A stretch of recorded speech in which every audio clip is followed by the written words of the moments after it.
दोस्त नमस्कार। मो ना प्रदीप्त पंडा घर निश्चिंत कोई यही प्रोफेशन मोर 2 वर्ष हो गला। बाकी प्रोफेशन को आसिया पूर्व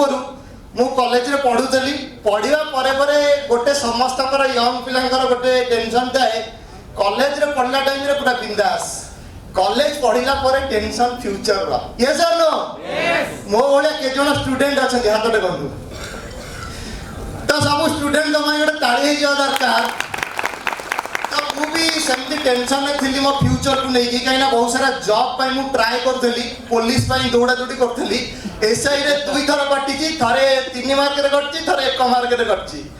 किंतु जॉब न हला टाइम रे आम गाँव में जेहेतु छोट छोट ड्रामा होता मुझे रोल करदेली तो गाँव में किसी लोग कहले तू तो फिगर अच्छी तार सीरियल फिल्म पर ट्राई कर तो मुझे आसिली सीरियल भी कली यात्रा रे भी रोल करवा स्टार्ट कली आ मासक 8-9 हजार टका से कमेवा भी स्टार्ट कली पार्ट टाइमली तो से टाइम रे मते डायरेक्ट सेलिंग ऊपर नॉलेज मिलला टर्सेल ऊपर मु प्लान देखिली प्लान बहुत बढ़िया लगिला प्रोडक्ट भी यूज कली तो मुझे पार्ट टाइमली 2-3 मास स्टार्ट करी जितेबाला मोर 15-20 हजार पाखापाखि इनकम आसवा स्टार्ट हो गला तो मोर पूरा विश्वास आसिला जे मु एटी फ्यूचर बनई पारिबी तो फ्यूचर बनैया फुल टाइम काम कली सीरियल लाइन को पूरा छाड़ली आ 2 वर्ष पूरा मेहनत कली फुल टाइम काम कली और ए बिजनेस रु सार आपण को ऑलरेडी देखै सारछंती 18 लाख टंका ऑलरेडी रोजगार करि सारछि खाली सेतिकी नुह ए बिजनेस करी इनकम करी 10 लाख टंकार बालेनो कार को मध्य मु किनी पारिछि और कार मध्य होटेल आगे ठुए ता सहित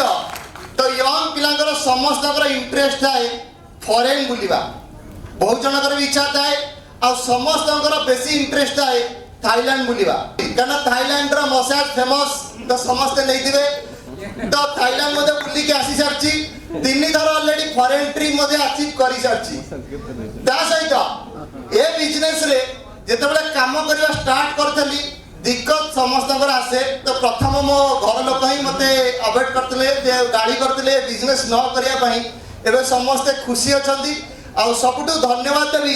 ए कंपनी को जे एमती एक प्लान बनई छी जे कि गोटे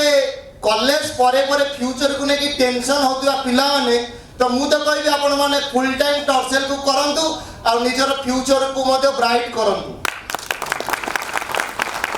ता सहित ए बिजनेस रे मु तो एंट्री करिगली किंतु काम केमिति करिवि केमिति आगु को बढ़िवि केमिति रोजगार करिवि ए सब ऊपर मोर मते किछि नॉलेज नथिला जेमते आपण माने भी न्यूली जो माने स्टार्ट करथिबे आपण माने भी अंधारे बाड़ी बुलौथिबे तो मो बढ़िया तो एठी एते बढ़िया सिस्टम अछि एजुकेशन सिस्टम अछि मु स्कूल पढ़ी छी कॉलेज जाई छी एमिति स्किल जोडा कि कोठी सिखि न देली आउ जोटी एक्चुअली रोजगार करा जाए केमिति रोजगार करा जाए जे कि रेगुलर प्रत्येक दिन सकाळु हमकु सिखौची सेति में मु चाहि डायनामिक सपोर्ट सिस्टम पाई भी ताली होवा दरकार जे कि हमकु एक्चुअली पैसा केमिति कमा जाए सिखेवा सहित आपनकर स्किल डेवलपमेंट मध्ये करि पड़छि तो डायनामिक सपोर्ट सिस्टम को मध्ये मु धन्यवाद देबी आ आमे एमिति जने गुरु को पाइछु शायद लाइफ रे को पुण्य आमे करिथलु बा मु को पुण्य करिथली तो मते एमती एक गुरु मिलचंदी जाको ना होची डॉक्टर हेमंत कुमार पाइकराय सर जाको पाई आज मु स्टेज रे आपण मन को सामने रे किछि कहि परछि जाको पाई मोर किछि स्वप्न को मु पूरा करि परछि तो थैंक यू देवी डॉक्टर हेमंत कुमार पाइकराय सर को थैंक यू देवी टर्सेल प्राइवेट लिमिटेड को थैंक यू देवी डायनामिक सपोर्ट सिस्टम को और ये प्लान मते जे देखाइतले सुप्रदीप सिंह सर को धन्यवाद देवी थैंक यू।